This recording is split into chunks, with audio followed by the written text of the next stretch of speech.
Back in '86, my dad died. I was 19 years old, and I knew God was pursuing me, but I said, and I said, I'm going to become the worst person I could possibly be. So I rejected God for a long time. So my world changed. I made my world change.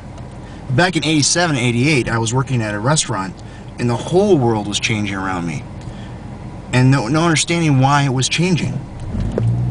Jacob Wetterling was a young man that was abducted, and his body was never found. And it was a small town in Minnesota. Now before this, everyone unlocked their doors. They kept their doors unlocked all the time. No one, kept an eye on their kid. They kicked them outside and let them play.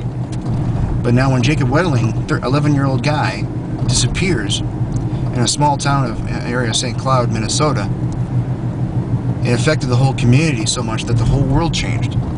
People start building their porches on the back side of their houses. People start locking their doors with double bolts and security measures.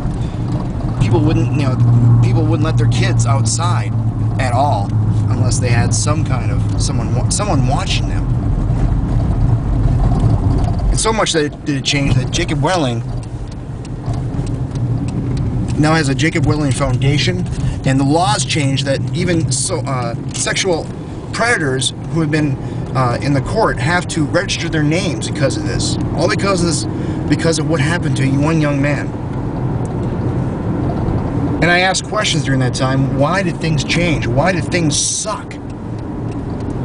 Was I always going to be alone? Why? Oh, why? And when this drama tonight you heard, Nick was reading I've Always Been There. It echoed in my brain all week long as I'm thinking about this. And what echoed was that God has always been there, but I haven't. And we haven't. So much that we have not acknowledged Him. Even we only come to Him in the bad times and ask why, but He's always there no matter what. So I look back now. I was 20 years ago. So much you can see a reference to that. If you go on my office door, there's a picture of me with a mullet and a tuxedo. That was me 20 years ago when this was all going on. And I realize I look back now at 40 and look back at all those times that everything has gone bad. And can I recognize if God was there? And I can. God was always pursuing me. God was always looking and waiting to hold His arms out. And I didn't realize until now that I've gotten older and worshiped God in all the ways that I've understood and pursued Him back and understood Him more. I ask you, if during this time, as you hear the drama and hear this video and meet your friends at school and all the things that are going on in that drama, if something echoes in your head or heart that why does it have to happen to you, God has always been there. And I want you to understand is that you can still look back in all these bad times and acknowledge the fact that you were never really alone.